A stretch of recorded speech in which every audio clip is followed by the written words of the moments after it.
Do nada, Maria.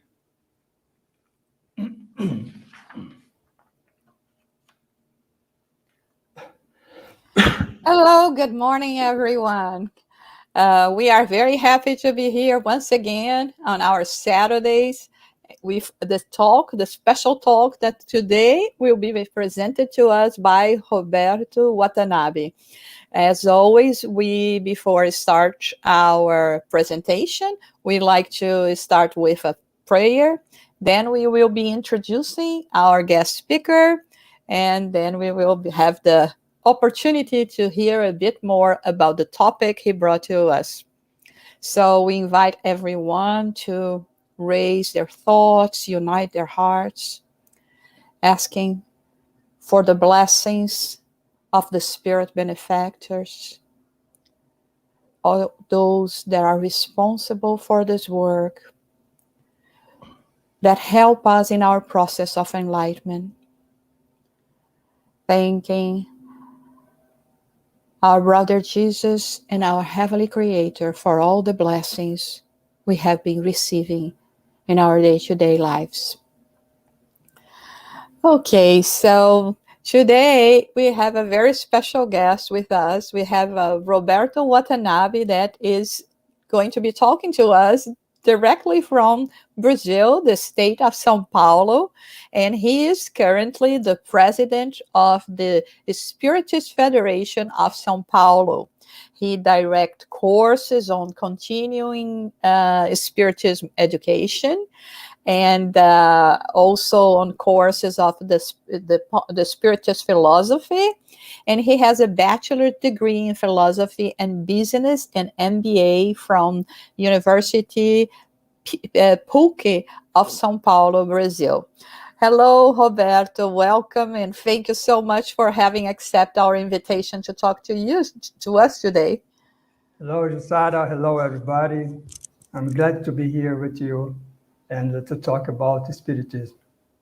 So now it's with you. Thank you, everyone that has joined us today, and also for everyone that is accompanying through our social media, Facebook, YouTube channel, and also for TVC that is airing this presentation as well. It's Roberto. Okay, I'm going to share the presentation. Well, is it there? Yes. Mm-hmm. Okay. So today we're going to talk about a book from Leon Denis. Leon Denis, this great spiritist. This year we are commemorating the 175 years of his birth in 1846. And then we are going to talk today about this book, After Death, where Leon Denis meditates, made some deep reflections about life and death, and what happens after we die. So this is he started by thinking about this. So that's what we are going to see today. So in the beginning of the book, Leon Denis, he says, I have seen health buried in their winding sheets of sand and stone, the famous city of a bygone day. The centuries have witnessed the passing of nations and of kingdoms, and nothing has remained. So he here is in a mood of nostalgia, of sadness. We can think, for example, about the Roman Forum in Rome. And today we have there only ruins of once the famous city of Rome, the center of the civilized world. And now we have only that stone, sandstone, as Denis says. And then he asked, can it be that a man in his works are alone destined to nothingness and oblivion? So this is the mood where he started this book, this reflection. And then he goes on. He says that he experimented the same impression in the face of a loved one departure. So then we get to the theme of death. Death is the question mark, he says, that unceasingly confront us, to whose solution so many philosophers have been dedicated. So this is a question which has been tormented the man since the beginning of the times. And so that he says, tormented by the uncertainty of the hereafter, man raises his eyes heavenward in search of the truth. So what is the mood here of Denis' mood? Is that of a mourning, melancholy, thinking about, well, then what happened about after death? He expressed here the man experiencing the conscience of his finitude, because we have a limit in our knowledge. We don't know everything. We can fail, we make mistakes, and we are under the constant threat of death. We can get hurt, we can get sick, we can die. And then what happens after we die? Nothingness, perhaps, after we die. Or do we still keep alive? So that is the question. Do the religion, the ancient religions, have the answer to such question, Denis thinks. And he says that at first sight, it seems that no, religion do not give us such answer, because they are mostly dominated by rituals for the public, for the people. But fortunately, that's not the case, he says.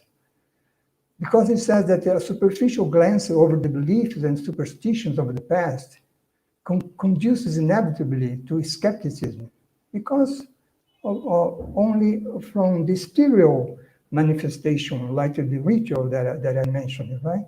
So doesn't say nothing about life after death or what happens after death.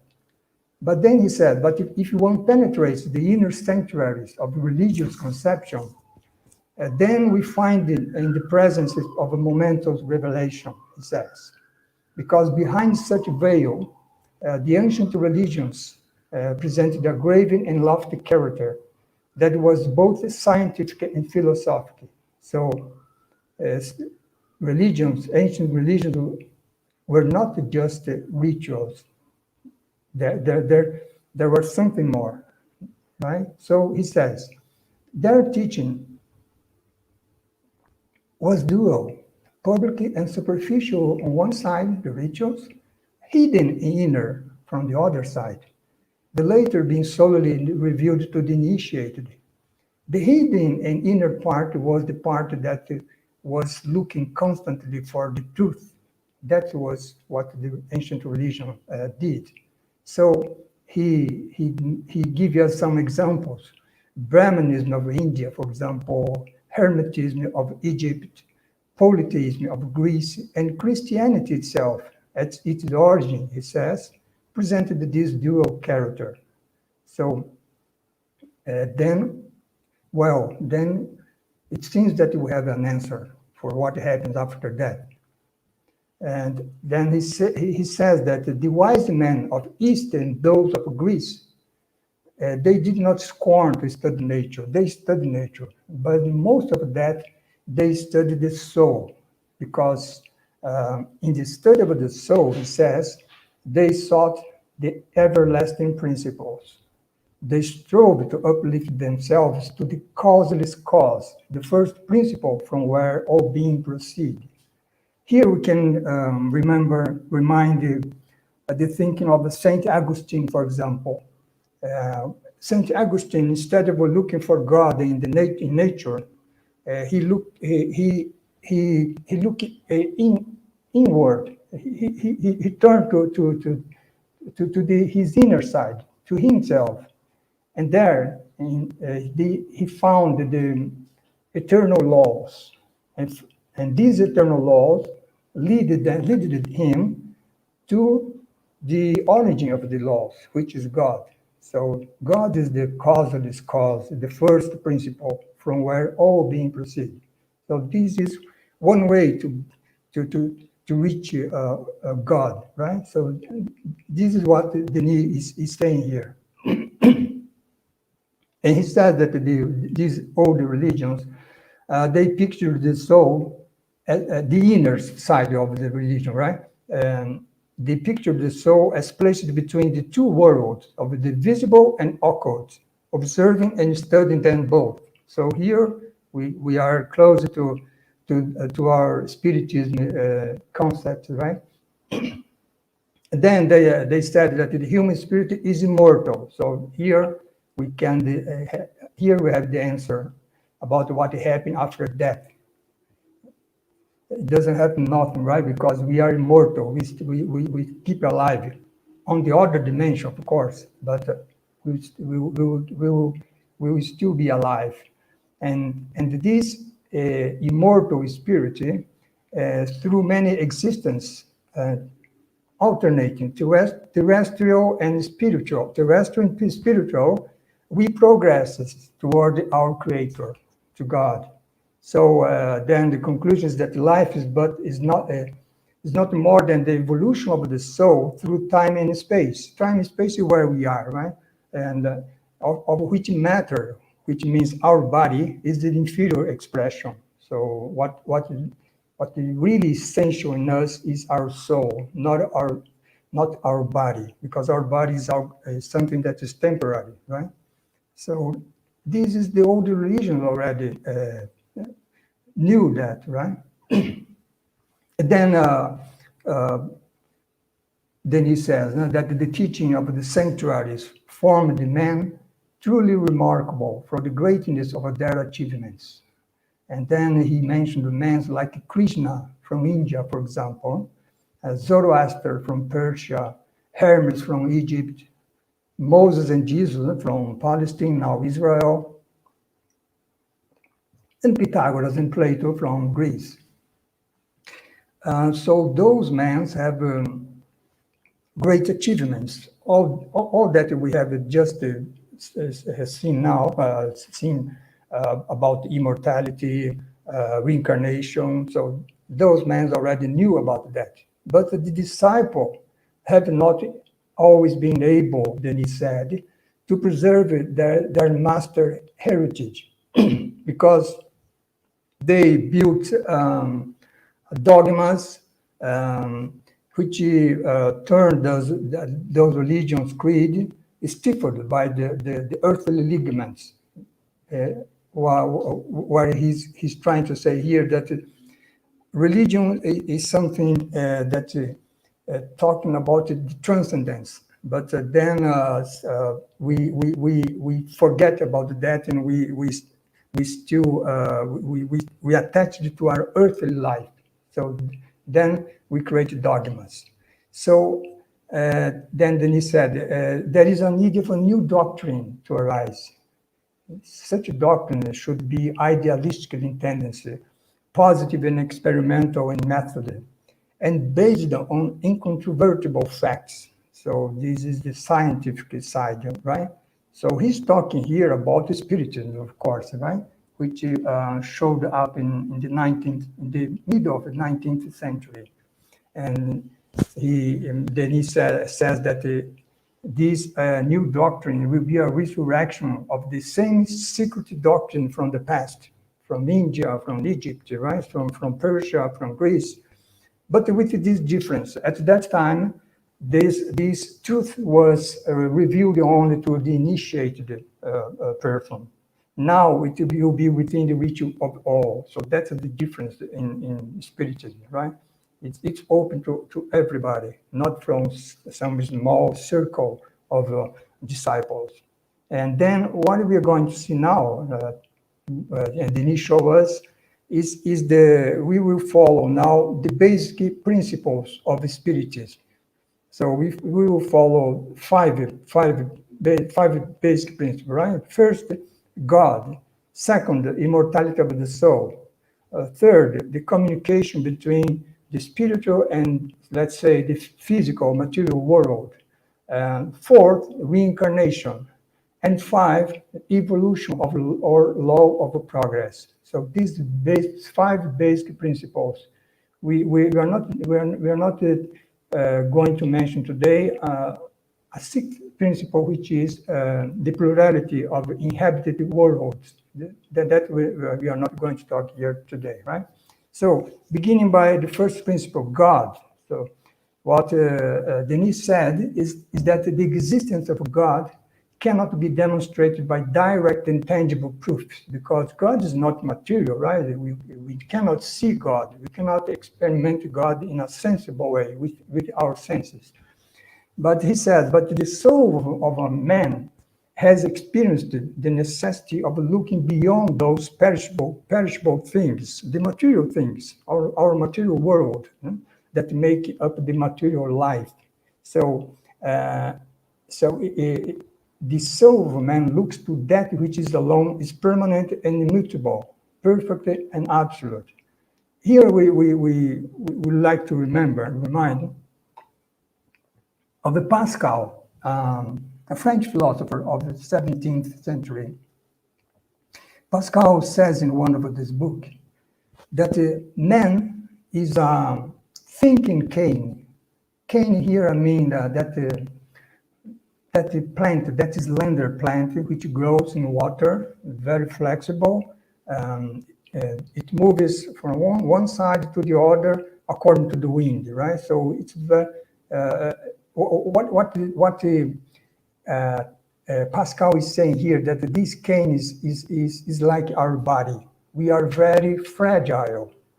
We cannot even know whether we are going to be alive tomorrow, right? So our body is so fragile. Now with this pandemic, we don't know whether we will be alive or not in the next days, in the next month, or the next weeks. But then he said, but we are a thinking cane.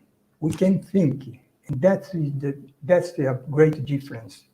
Because by thinking, we can think about what is permanent and what Denis is saying here.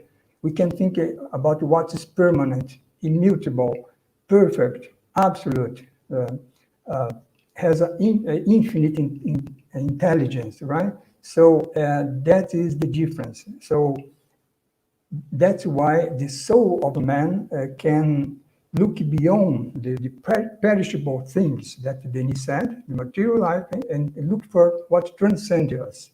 So that is where we find the way up to God, right? And he says that the revelation of God is contained in 2 volumes, 2 books, let's say, which ever lie open before us. One we have already seen, right? Which is the Book of Conscience, like Augustine did, right?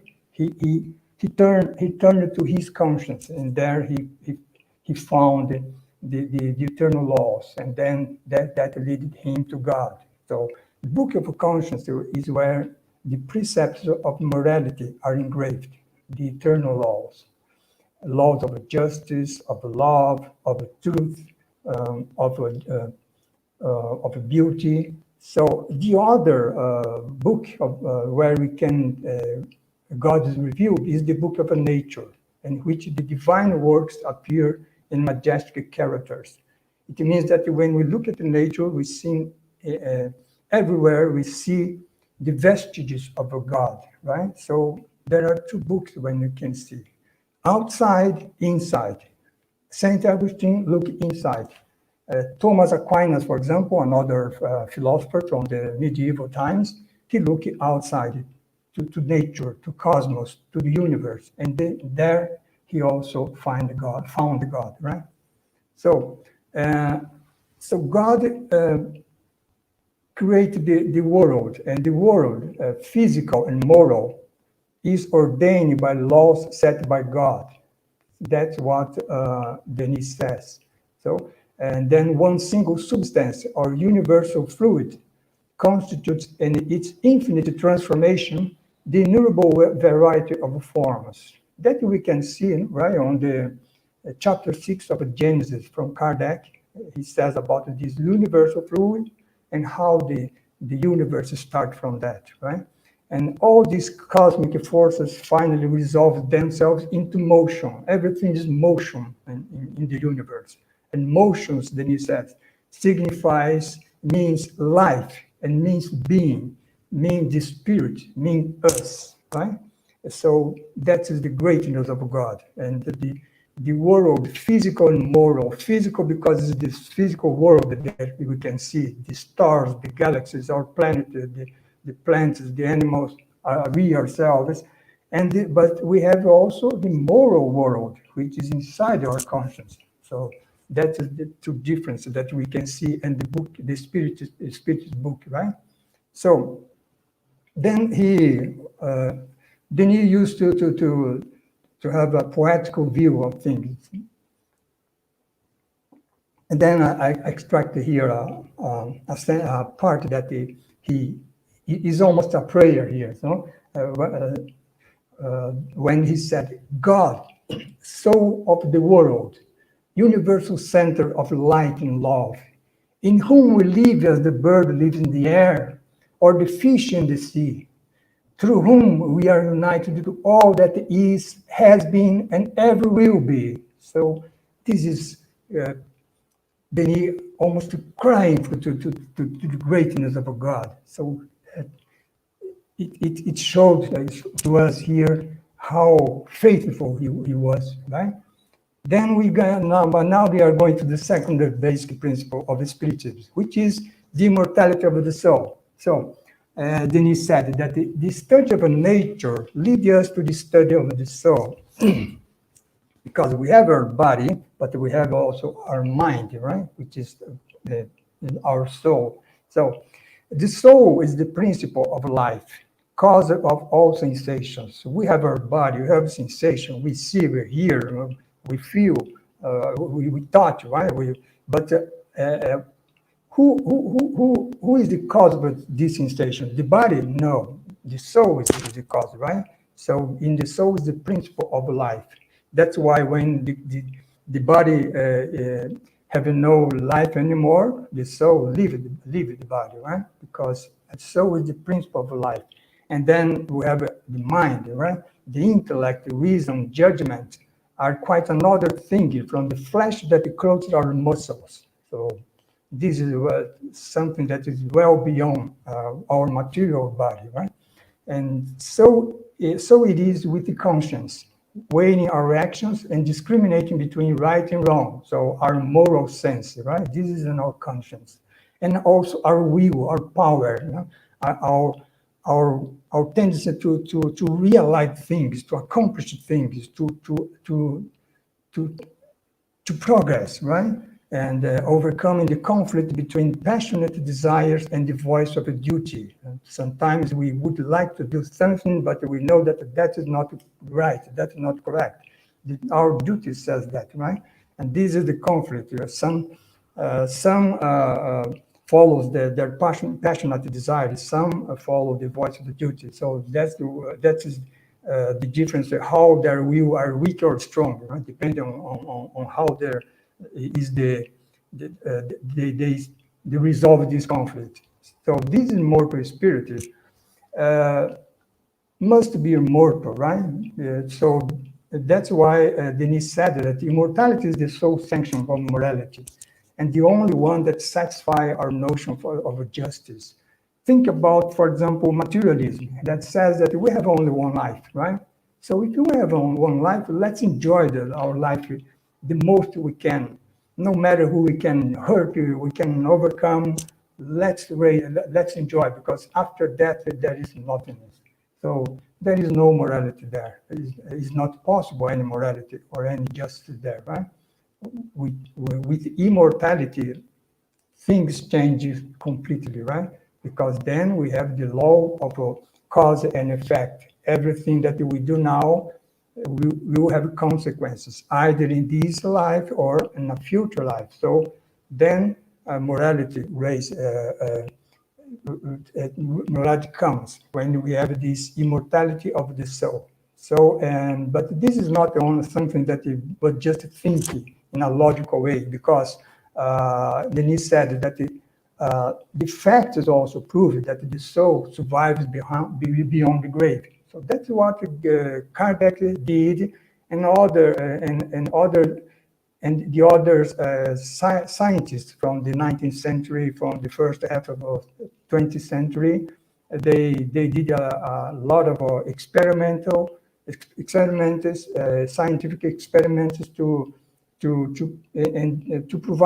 prove that the soul survived to death, right? So this the second basic principle, the immortality of the soul. So let's go then to the third principle, which is the communication between we incarnated spirit with this discarnated spirit. But before that, we are going to talk about life in space. Well, we know Denis, right? We were going to say about life of the space. So what happens after we die? You know? What is going to be our condition after this terrestrial life? So Denis said that the soul's conditions in that life, after that, right, which lies beyond the grave, depend upon its faculty to feel and perceive. So, what we are here on Earth, we will be the same there, right? So, and these faculty are proportional to the more or less advanced state of the spirit. So, what Denis is saying here is that, for example, the inferior spirits carry away with them their material habits, needs, and preoccupations. So, as I said, we are the same. What we are here, we are going to be there, right? The same. So, these inferior spirits, after death, they return to share in the life of a man and to take issues in their battles, labors, and pleasures. So the inferior spirit is everywhere, right? It's on the streets and in our houses, our homes. If you don't take much care about that, and they are everywhere. They are participating in all the things that we do, right? Because their instincts and desires quickened by continual contact with us, with man, beset them. They are very concerned about that, right? And the material impossibility of satisfying these instinct and design that they still have, although they do not have any body anymore, and these become a source of a torture to them because they do not have a body to satisfy, right? So this is the inferior spirits. They stay with here actually on Earth, right? But then we have the advanced spirit, right? And the life of the advanced spirit, as Denis says, is essentially active and fated is unknown to it. So distance does not exist for the advanced spirit. They move with the rapidity of a thought. You know, they can even go, depending on the level of their advancement. He even may go to other planets, for example, right? Well, we can remember about Mozart, right? In the Kardec says that Mozart now, for example, he's in Jupiter, right? No, he's not more on Earth. So they can move everywhere. They can move through the radiant heavenly spaces, visiting the world and staying there at its will. They go and then they come back. And it sees, hears, feels, and perceives through every portion of its being. It means that the spirit, especially the advanced spirit, but also the inferior spirit in some way, they don't see with their eyes and they don't hear with their ears, right? But they see and they feel with all their body, the spiritual body, which we call in Spiritism perispirit, right? Which is the link between the soul and the body, the physical body. So that's the situation of the advanced spirit. And between the inferior and the advanced, there are many degrees. So that is what Denis explains next, right? He said that between the two extremes, there are many intermediate degrees in which similar spirits come together, forming veritable society. If you have advanced spirit, they form society there. Inferior spirits stay here with us, right? And there is another level, intermediate level, and those who are similar, they form society in these different levels, right? That's what Denis is saying here. And when we are in the life of space, that means the life on the spiritual world, food and sleep are no longer necessary. We do not require speech in order to make themselves understood, because we communicate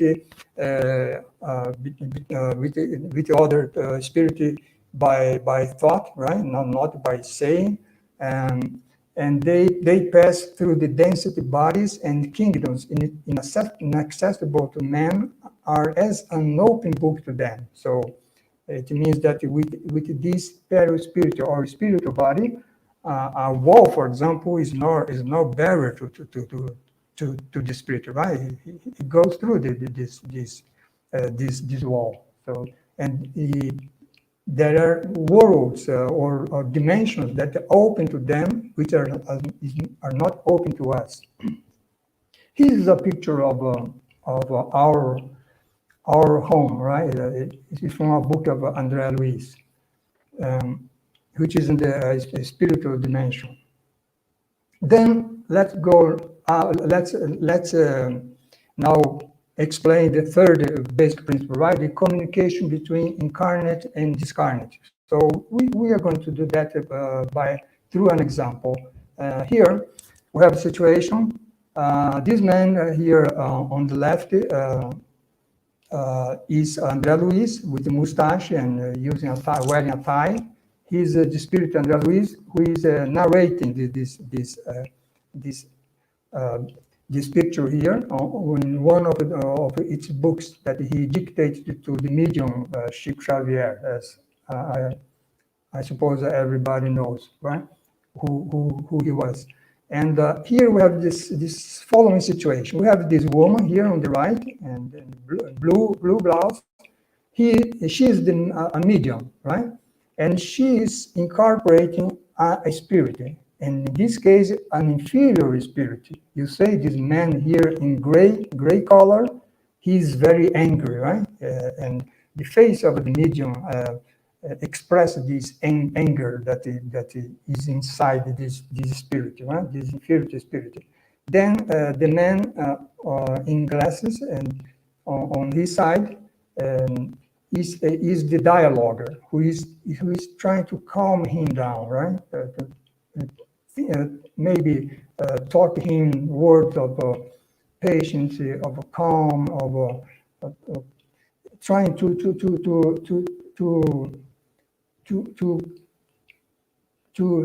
calm him down. I don't remember another word now. Then this man, the dialoguer, who is incarnate, right? The medium, the woman medium, and the man who is dialoguing is incarnated. The inferior spirit, gray color, is spirit, is discarnated, right? But the dialoguer is being assisted by an advanced spirit, as you can see here. No? This man with the white hair and white beard. So this is an advanced spirit who is assisting him to calm down this angry spirit. And the other colleagues of the woman, they are they are all incarnate also, and they are giving support to her. Right. So this is what normally happens in a work that we do in a spiritist center, right? Which is to dialogue with this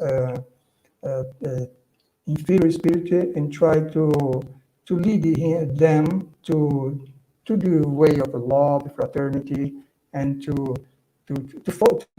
help them in some way. So that is the third basic principle, communication between the spiritual and the material world. So let's go to the fourth, because we are there in the life of a space, right? In the spiritual world. And then what happens next? We reincarnate, right? That is the fourth basic principle. So reincarnation means that all souls that have not emancipated from terrestrial influence must be born again into this world, this material world, to work out their improvement. We have our improvement there on the material and the spiritual world, right? But we have much more here in this material world. So that's why we need to reincarnate. And this is the case with the immense majority, Denis says, right? And the incarnation means the sacrifice of the free life, the transition from open space to dark to confinement. What Denis means from here, what he wanted to show us here. It means that our life on the spiritual dimension is we have much more freedom there, because we are not attached to a material body which can get sick, that can get hurt, that need food, that need air, that need lots of things, right? That are constrained in their senses. So reincarnation is much more a difficult thing than be incarnated here. Right? Live there is much better than here. That's why Emmanuel, right? I think everybody knows who is Emmanuel as an advanced spirit. He said that our real life is there on the spiritual dimension, not here on the material world, right? So reincarnating, then he said, is an hour of anguish, more terrible than that of death. So it means that we, for example, that are here, we are almost every one of us are afraid of death, right? But from that point of view, reincarnate is much more terrible than to die, right? So that's what Denis is saying here. And from the beginning of the reincarnation process, the spirit is overcome by confusion, because we are there on the much more freedom than here, but then we must reincarnate. To reincarnate, we must prepare ourselves, right? That there is a long process that Andrea Luis, that the spirit that I mentioned in one of this book, he showed to us how this process happens, right? So the faculties of the spirit, when he is going to reincarnate, are clouded. The memory fails, the consciousness slumbers, because we are going to attach it to the cell, right? That first cell, which we are going to develop into our body today. So once launched in its body, Denis says, the task of the soul will be to prepare this new organism to its necessary functions.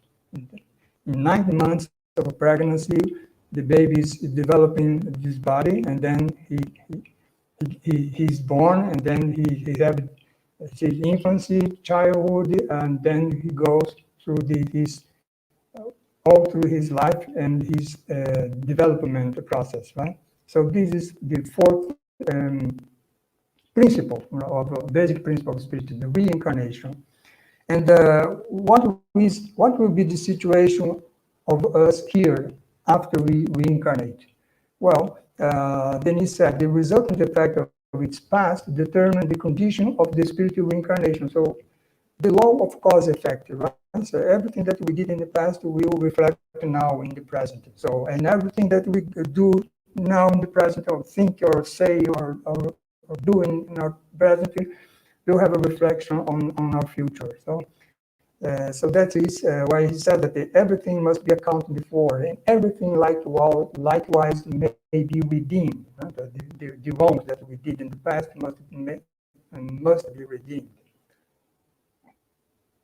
And all our existence are linked together, right? So our present life is linked to our past life, also is linked to to the moment that we were in this present life, in the past life, which is the life in the spiritual dimension, and so on from the past, right? So good and evil are reiterated through all time, reiterated through all time, he says, right? Because everything is is linked here. Right? We bring it from our past our tendencies, whether good or bad, right? And that is in some way influencing us today. And therefore, we must beware, he says, of those moments of the weaknesses that would betray us again into the servitude of matter, right? Because we bring our tendencies from the past, so we must be aware of that and to take care of that, and not going again into that servitude, as Denis said. Right? So that's the reincarnation. Then now we're going to the last basic principle that we are going to talk today, which is well, why we reincarnate, right? And what is the purpose of a life? This is another basic question that man asked since the beginning of time, right? What is the meaning of life? What we are doing here after all, right? So, and then we have the law of progress, of evolution, right?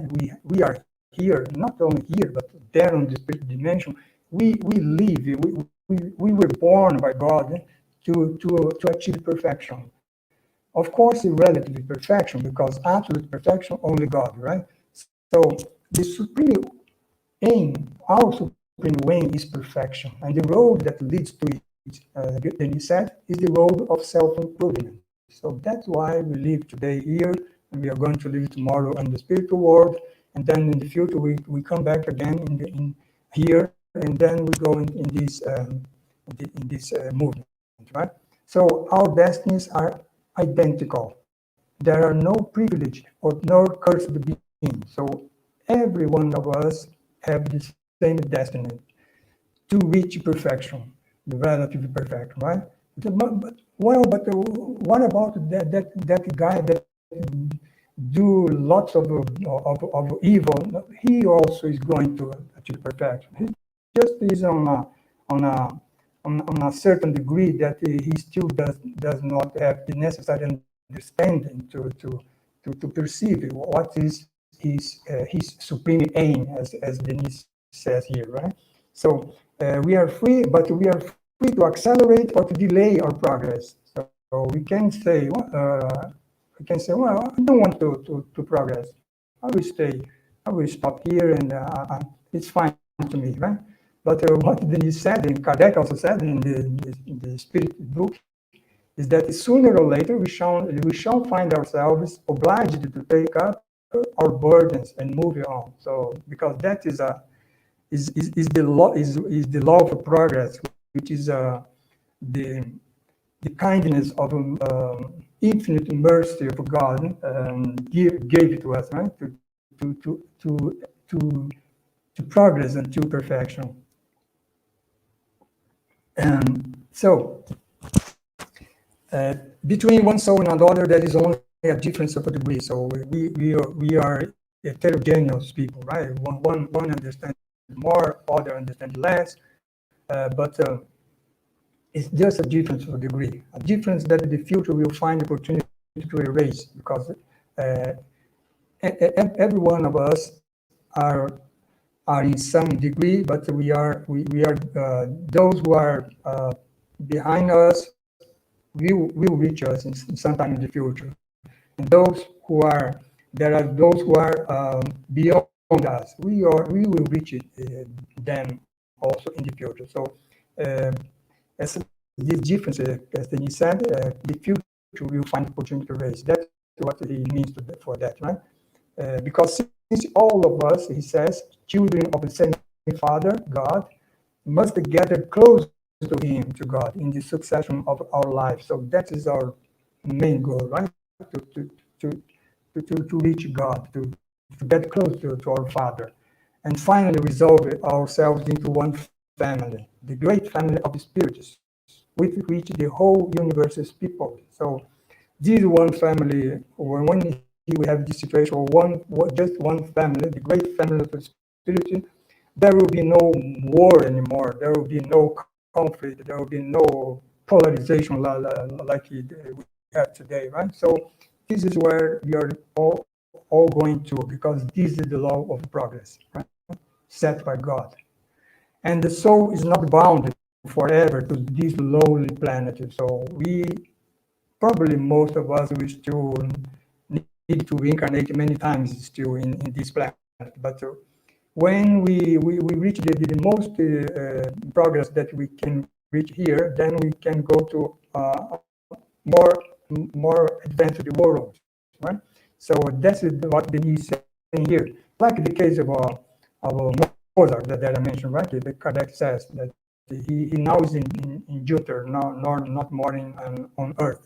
So when this soul has acquired the necessary qualities, the soul departs for more enlightened world. So that's what we just said.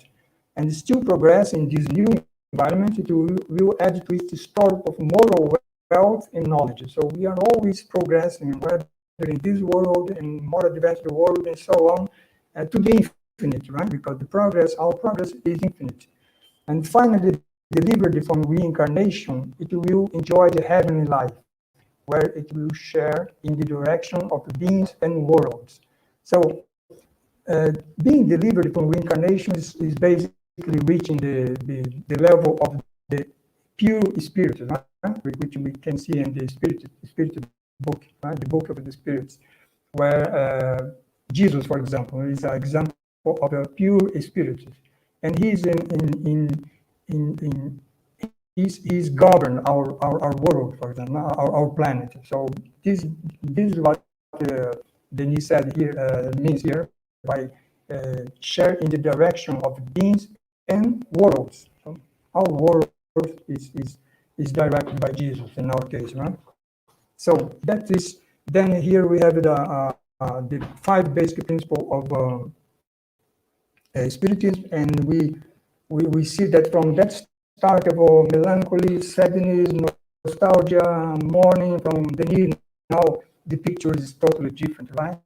Now we have optimism, we have progress, we have beauty, we have justice, love, so truth, and then he concluded in a very different mood, right, from the beginning. Spiritism, he says, is at once an experimental, philosophical, and ethical science. It imparts to us a general conception of the world and of life, which is based upon reason and observation of effects and causes.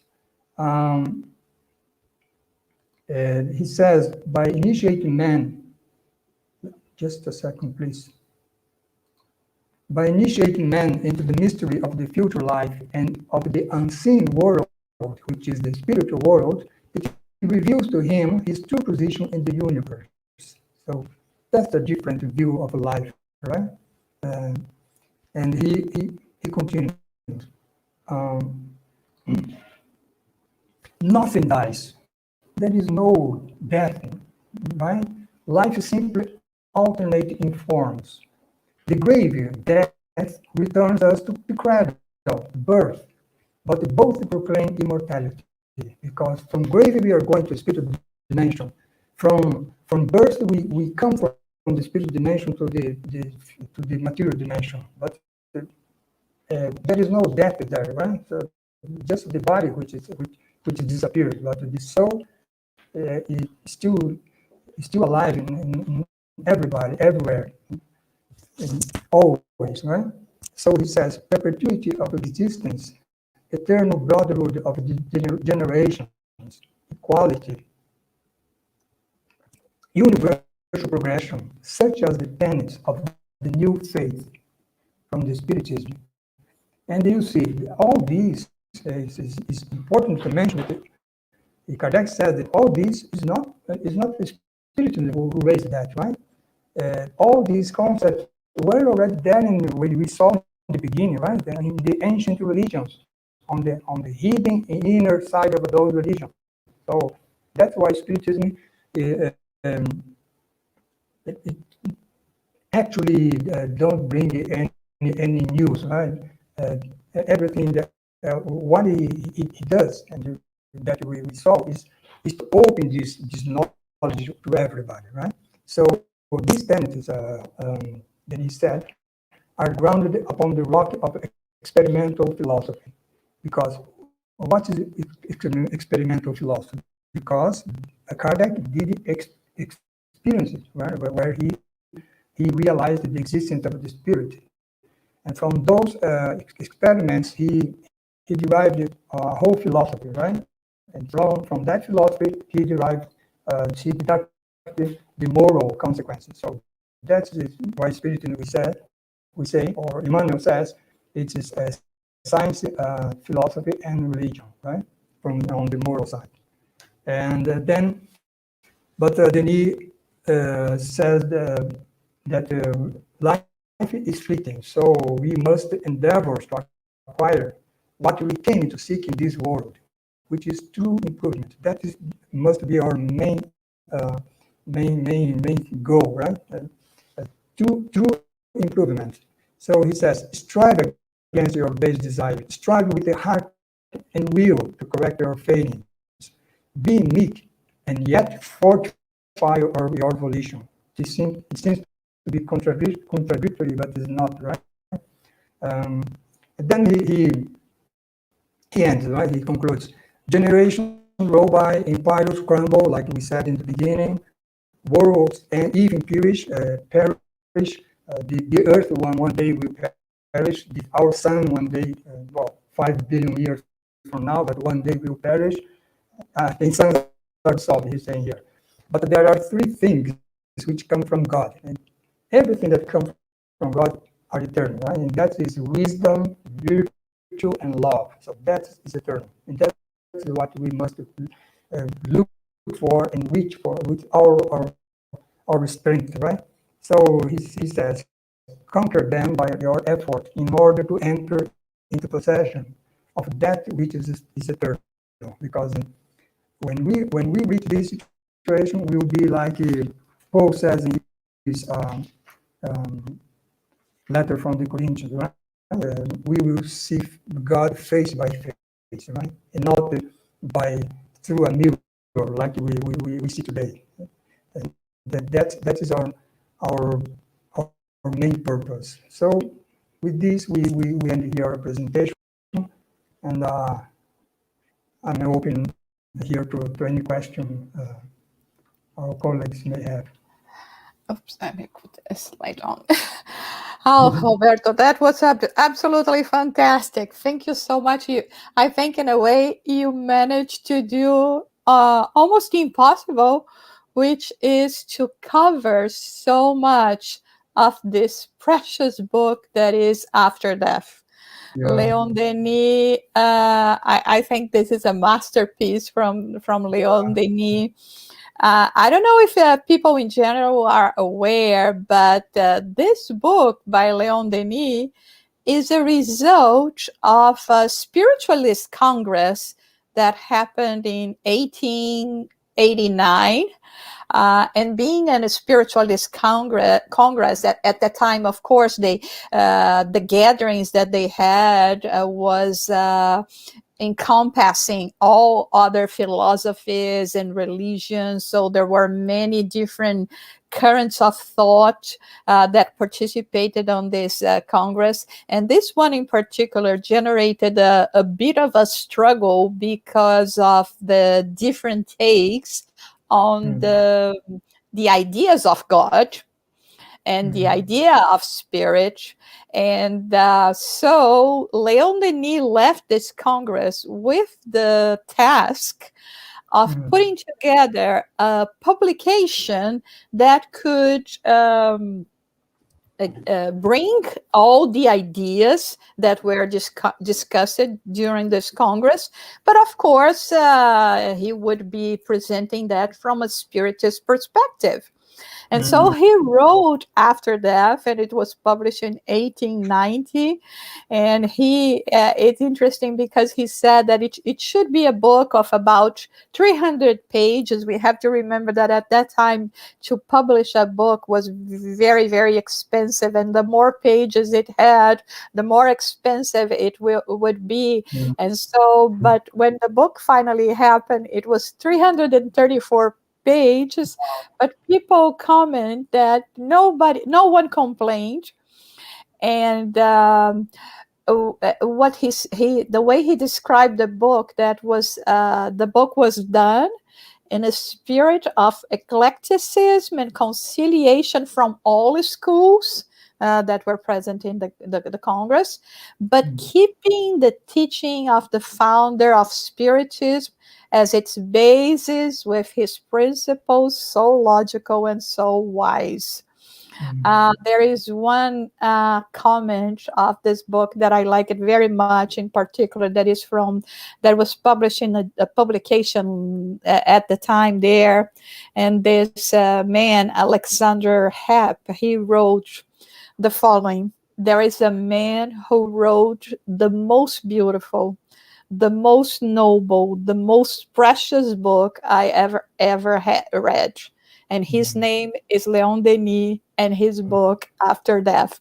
So this is a fantastic book, and I think it's a beautiful way of us here, and uniting, you representing the Spiritist Federation of Sao Paulo, and ourselves here representing the United States Spiritist Federation, to celebrate his life, his accomplishments among ourselves. So now let's go to the questions, unless you want to comment something before we go to the questions, Roberto. No, just that I didn't know about this book, that it was the result of that Congress. Yeah. And you did the translation of this book, right? Yeah, I have it here. You know very well. Yeah, we have here. Oops. So you know better than me this book. Well, not really. I think this is a masterpiece. There will be so much more that we have to learn about it. No, but your presentation was absolutely perfect, because you managed to go through, to highlight all the parts of the book. So let's see, we have this first question. Did Leon Denis have any direct connection to Allan Kardec? Were they contemporary? Yes, they were contemporary, but actually, Denis, when Kardec was alive, Denis was still very young. So what I know is that they just meet once. I think in Lyon, the Kardec city, and or Denis went to Paris. I don't know. I don't remember exactly the situation, but. I think they meet just once, because he was young compared to Kardec, but it was contemporary in some way. Most of the new books, the new works were written on the beginning of the 20th century. So for that we can see that he was very young compared to Kardec, right? Because most of Kardec works was in the middle of the 19th century. So Denis was end of 19th century, and the first 20 years of the 20th century. If you allow me, Roberto, because I've been writing a chapter for a book that people asked me, and I know this quite well. They met in the city of Tours, where Leon Denis lived, because Kardec went there. Do you remember the book, the Spiritist Journey, Viagem Espírita, where Kardec was traveling around, which is beautiful, because we see, the presence of Kardec, and Kardec wanting to meet all the, people that were studying Spiritism. And so he went to the city of Tours. At that point, I think Leon Denis was about 21 years old. And something very, very sad, but also amazing, happened, because they were supposed to they rented a room for people to gather and receive Kardec. But at that time, because of, the law of the emperor, the empire, all of that, they needed a special approval from the government to have more than 20 people gathering. So they went and requested the permission to have the gathering. And couple of hours prior to the meeting, they received the answer, and the answer was no.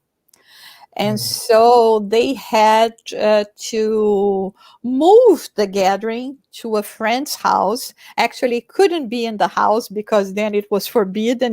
They had had to have this special license. And so they went to meet in the garden of the house of a certain person. And it is said that there were 300 people messing up the gardens, stepping on the flowers. And why is it sad? Because Leon Denis was the one that assumed the task of remaining in the old address where the meeting was supposed to take place, but was not, and tell people to go to the other place where they were actually gathering. So Denis message Kardec speaking for the general good, to be there, be that noble soul, the charitable soul that would be telling everyone, go to this other address because he's there. But then he was rewarded because next day he had to go to this house for whatever reason. And then he met Kardec and he met Amélie. And we have two accounts that they met again, but there is no, at least I don't know about any details. One was in Paris, and the other one was in the city of Bonneval, something like that. But there is no register of when exactly or how it happened, at least that I know of. So if anyone knows, please let us know, because we would like to know more about it. But it's like you said, he was so young, right, Roberto, at that time, but already very, very committed. Yeah, so young, and also showing how good he was, right? Yes. In this Can you situation. imagine, at this point, like they say, they were completely in awe, in admiration by the work of Kardec that he started when he was 80 years old. And now he has the opportunity of being there, of hearing him talk. And all of a sudden, he's the one that could not do it out of the goodness of his heart, or, and saying, I'll be there, just guiding people not to miss him. Okay, let's go to another question. Yasko is asking, you talked about more than just rituals in many ancient religions. I was raised by Buddhist grandparents and watched the prayers and masses after one's death, but the one at the 49th day after death being the most important one. Also, the event at the Pentecost, 50 days after Jesus' sacrifice, also represented a huge marker for his followers. I wonder if there is some parallel and meaning in terms of the spirit conditions after this period of its death. Well, in Spiritism, we don't have these days, specific days. Some days after death, this happens or that happens. What we know, and we saw it, some of that today, the condition of the spirit after he dies depends on how attached he was to his earthly life. The less he's attached, the more free he become after life. Sometimes Kardec says that the heart of the person is still beating, but the soul is not there anymore. The soul departed already, right? Because the person was not attached to that material life. But on the other hand, there are cases, for example, that, let's let's give you here not a good example, but in the case of suicide, for example, right? The person suicide and he cannot detach it from the body because it wasn't the time to depart to go, so it remain attached, right? So you can see that in the book Heaven and Hell from Kardec, right? So. So that the situation of the spirit after he dies depends on how attached or not he was in this material life. So, that's why days after that doesn't have any meaning for Spiritism. What Spiritism says, and that we can see in this book of the Spirits, is that in this passing through this life to the life on the spiritual dimension, the spirit goes through a disturbance period, right? So this disturbance period can be short or long, depending, again, how attached the spirit is to this material world. And you can see that this disturbance at the moment of death is the same that happens when the spirit will reincarnate, as we saw, right, today. So when the spirit will going to reincarnate here, he also goes through this disturbance period. So this is something that is natural, right? But how long it lasts depends on the understanding of the spirit, I should say. I don't know if I Yeah, that's good. Yasko, if you have any more question, please send it to us. Okay, let's go to the next one, Roberto. How to best promote the works of Leon Denis in our Spiritist centers? Well, it is interesting because we have many books on the Spiritism, the books of Kardec. We have also the books of André Luiz that I mentioned, Emmanuel, but we have also what we call the classicals, which is Leon Denis, Gabriel Delane, Camille Flammarion. They were all kind of contemporary to Kardec, but they were all younger than Kardec, right? So these books, the works of these spiritists also are very important to us. So the way we can promote the works is when we are going to talk about perispirit or reincarnation or law of progress. What we recommend, and we do that here in the São Paulo State Spiritist Federation. We are going to have a class of reincarnation, for example. We based on the spirit, on the works of Kardec, on Leon Denis, on Emmanuel, on André Luiz, even Joana de Angelis, so that we have a broad view, right, of that issue that we are going to present. So the way should be, this would be one way, right, to utilize his works to promote Spiritism, to talk about Spiritism. Yeah, absolutely. There is no other way, right? We have to bring it more. And I mean, there's so much in the books and publications that he had. Even if we consider the main ones that are the most, the ones that people know more about it, it's a lot of things that we can gather from them. I mean, only this book. The 5 parts of it, it could be 1-year course, right, to study for each one of them. So let's see the other question. Denis starts this book talking about the early times beliefs.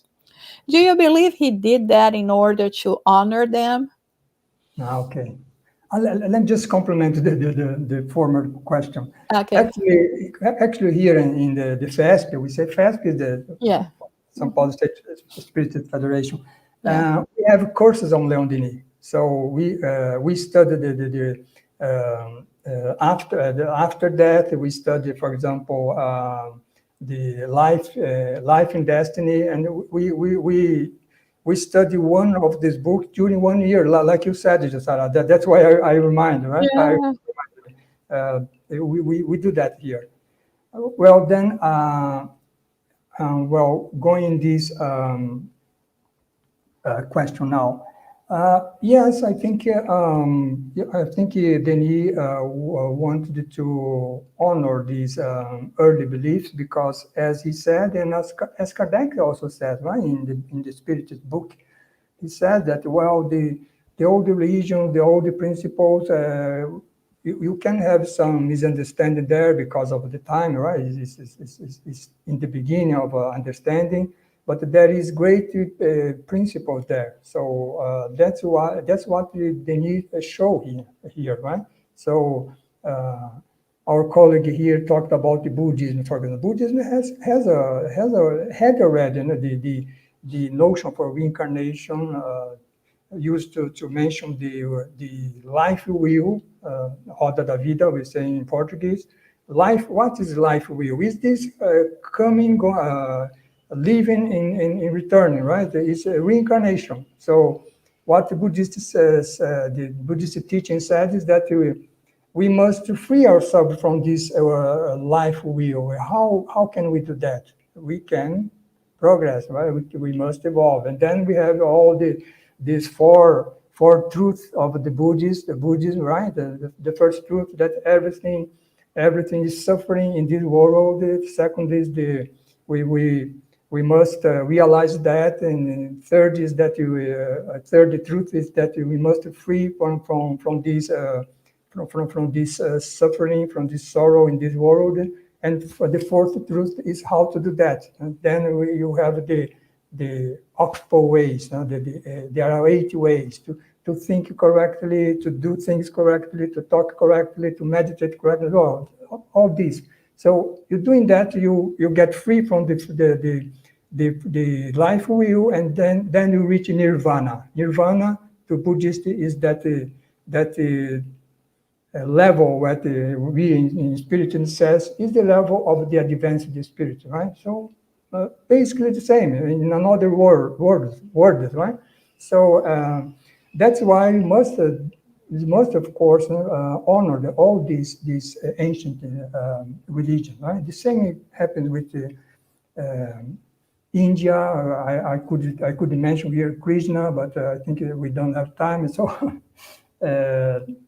we must honor this old religion because the great principles were already there. God does not give truth only to Western people or Eastern people or to Earth people. God spreads His truth through all over the universe, right? So, and through all times. So that's what why we must honor this wisdom from the past. Okay, thank you. I think we have more questions. Can we say that a spirit is pure conscience? If yes, is that so only for pure superior ones or for everyone?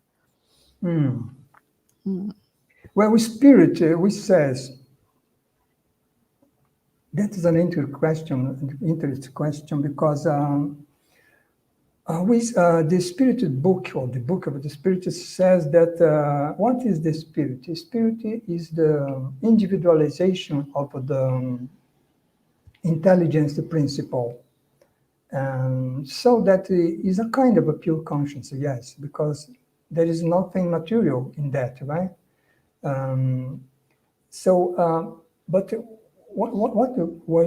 But that would take another lecture about that, Jusara. But Yeah.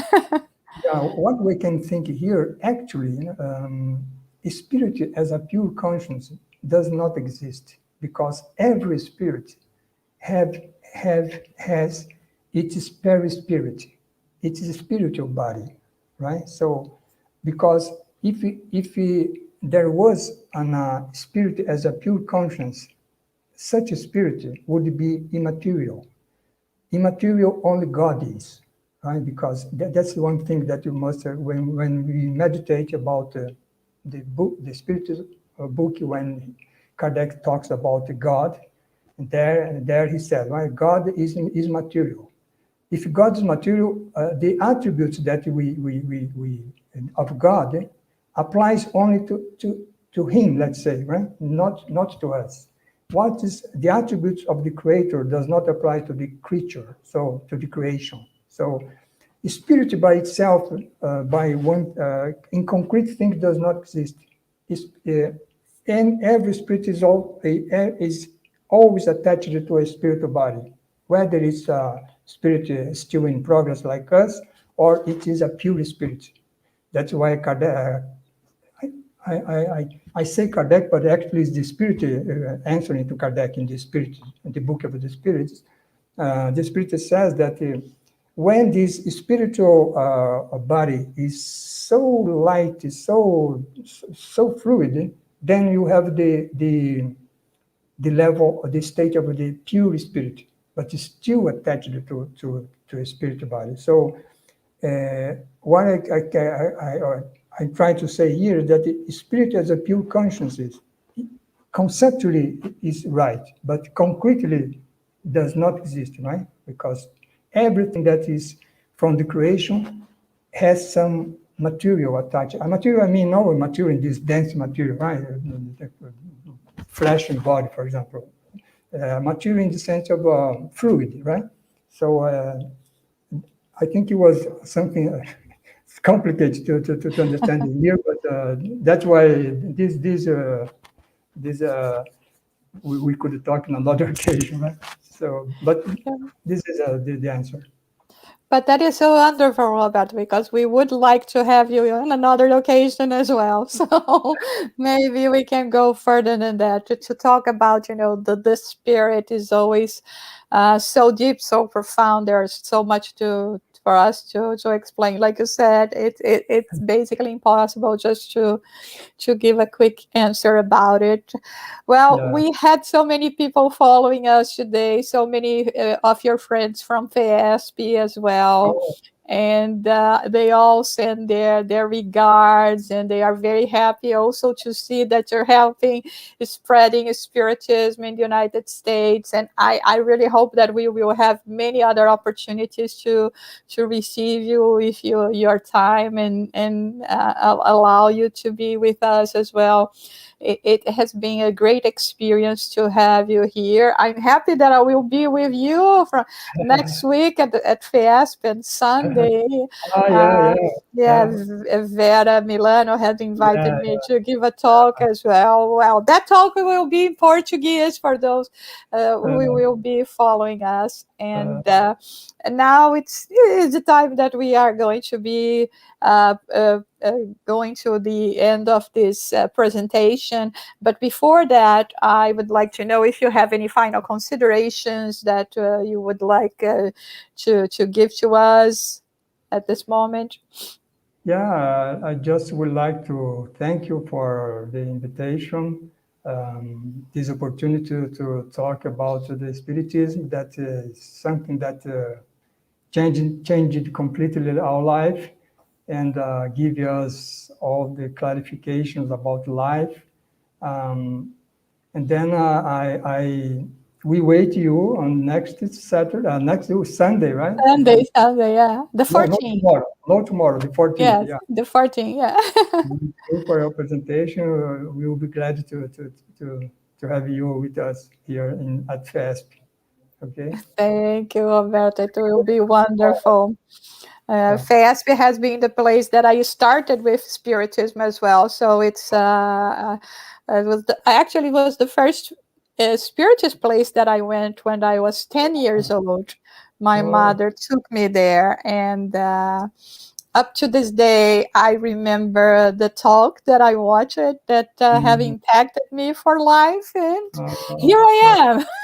yeah. Right? I just want for making a great job there in the United States. Uh, You and your so husband, João, right? yeah, we have a great collaborators here. We have a very lot of committed people. But yeah, my husband and I, both of us, are here as well.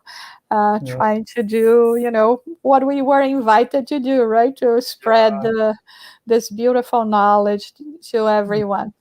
So next week we have a talk at the same time by Dr. Vicente Pessoa. He's going to be talking about the cures of Jesus, a medical spiritist hypothesis. So we wait for all of you as well to be with us next week. And with that, we want to thank everyone that has been connected with us, and above all, to thank the good spirits that have been protecting us, that especially today have been, protecting Roberto to be here with us, and for the beautiful message that he gave to us.